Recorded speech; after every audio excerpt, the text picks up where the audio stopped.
ఈ రాష్ట్రంలో law and order పూర్తిగా నిర్వీర్యమైంది.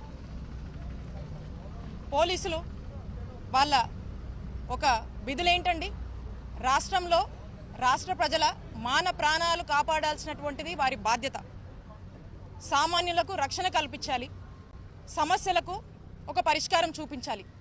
ఇవన్నీ పక్కన పెట్టి ఈ పోలీసు వ్యవస్థ చంద్రబాబు నాయుడు గారికి, లోకేష్ గారికి, టీడీపీ పార్టీకి మాత్రమే పనిచేస్తున్నటువంటి విషయం రాష్ట్ర ప్రజలందరూ కూడా చూస్తూ ఉన్నారు.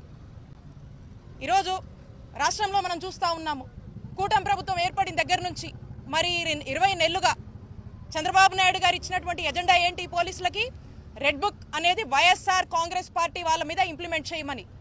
పోలీసులు ఈ రెడ్ బుక్ అనేటువంటి పేరుతో వైఎస్ఆర్ కాంగ్రెస్ పార్టీ నాయకుల మీద, కార్యకర్తల మీద, ముఖ్యంగా మా ఎస్సీ, బీసీ, ఎస్టీ మైనారిటీలను దగ్గరుండి ఊళ్ళల్లో ఇళ్ల మీద పడి ఈరోజు హత్యలు చేస్తూ ఏ విధంగా చంపుతున్నారో రాష్ట్ర ప్రజలందరూ కూడా చూస్తున్నారు.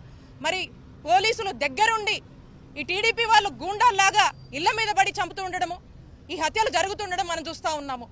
మరి ఈ రోజున మా పల్నాడు జిల్లాలో మీరు చూశారు, ఈ మందా సాల్మన్ని ఏ విధంగా అక్కడ ఉన్నటువంటి టీడీపీ వాళ్ళు ఇల్లు మీద పడి తన తలని రాడ్లతో పగలగొట్టి ఏ విధంగా చంపారో మనం చూసాము. ఇలాంటి ఈ రెడ్ బుక్కి బలైన వాళ్ళు ఎంతో మంది ఉన్నారు మరి 20 నెలలుగా. మరి వీళ్ళందరి మీద కూడా మనం చూసినట్టయితే ఇవన్నీ ప్రభుత్వ హత్యలుగానే భావించాల్సినటువంటి అవసరం ఉంది. ఎందుకంటే పోలీసులు చోద్యం చూస్తున్నారు. ఇలా హత్యలు జరిగినా, ఇలా ఏం జరిగినా కూడా పట్టనట్టు, పైగా ఎవరైతే దాడికి గురయ్యారో వాళ్ళ మీద కేసులు పెడుతున్నారు. ఈరోజు పోలీస్ స్టేషన్ల పరిస్థితి ఏంటి?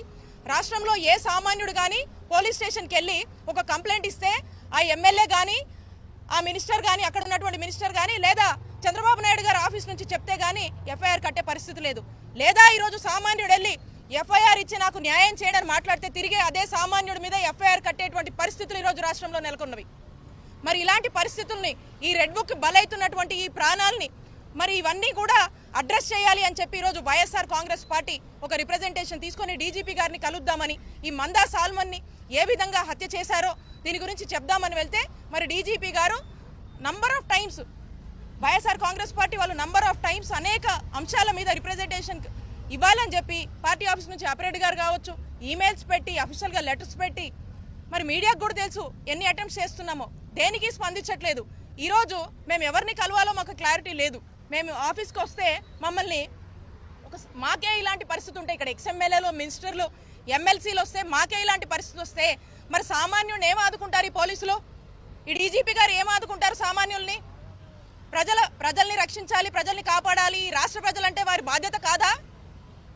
ఈ రోజున మమ్మల్ని అనేక ఇబ్బందులు పెట్టి ఆ తర్వాత ఫైనల్గా మేము ఇక్కడ గొడవ చేస్తే మేము మా పార్టీకి సంబంధించినటువంటి కార్యకర్త మందా సాల్మన్ చనిపోయాడు, ఇలా రెడ్ బుక్ అనేక మంది హత్యలు చేస్తూ ఉన్నారు, ఈ విషయం చెప్దాము అని చెప్పి వస్తే మరి దీన్ని పట్టించుకోకుండా ఏదో లైట్ తీసుకొని ఎక్కడో అక్కడ ఇచ్చిపోండి అని చెప్పారు. ఫైనల్గా ఏడీజీ గారి దగ్గరికి వెళ్తే మరి ఆ రిప్రజెంటేషన్ ఇవ్వడం జరిగింది. మేము ఒకటే చెప్తా ఉన్నాము, పోలీసులు దగ్గరుండి ఈ హత్యలు చేయిస్తూ ఉన్నారు. ఈ పోలీసులకు ఒకటే చెప్తా ఉన్నాము, నిన్న మేమున్నాం, ఈరోజు మీరున్నారు, రేపు మళ్ళీ మేము వస్తాం. ఎల్లకాలం ఈ ప్రభుత్వం శాశ్వతం కాదు. ఇలా దగ్గరుండి ప్రభుత్వ హత్యలు చేపిస్తున్నటువంటి మీ ఎవ్వరిని వదిలిపెట్టమని చెప్పి తెలియజేసుకుంటున్నాము. అలాగే ఈ మందా సాల్మన్ కుటుంబానికి మరి ప్రభుత్వం అండగా ఉండాల్సినటువంటి అవసరం ఉంది. వారికి ₹1 కోటి ఎక్స్గ్రేషియా ఇచ్చి వారి కుటుంబానికి ఒక 5 ఎకరాల వరకు కూడా పొలం ఇవ్వమని డిమాండ్ చేస్తూ ఉన్నాము. అండ్ తక్షణమే ఈ నిందితులు ఎవరైతే ఉన్నారో వారిని అరెస్ట్ చేయాలి. అలాగే వీళ్ళు ఎవరైతే ఈ మందా సాల్మన్కి సంబంధించి ఆ కేసుకు సంబంధించినటువంటి వాళ్ళందరినీ కూడా కఠినంగా వాళ్ళ మీద చర్యలు తీసుకోవాలని చెప్పి మేము వైఎస్ఆర్ కాంగ్రెస్ పార్టీ తరఫున డిమాండ్ చేస్తూ ఉన్నాం.